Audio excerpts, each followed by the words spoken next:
lalagyan ng egg.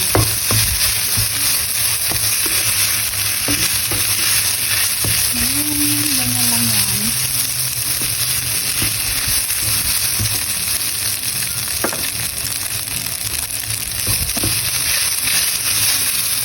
Siyempre, lalagyan natin siya ng konting ground black pepper.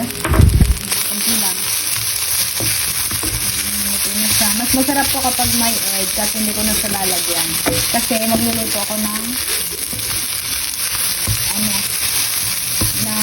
enoki mushroom, lalagyan ko yung egg. So, para hindi maig yung foods today. And syempre, lalagyan natin ng pampakulay ulit.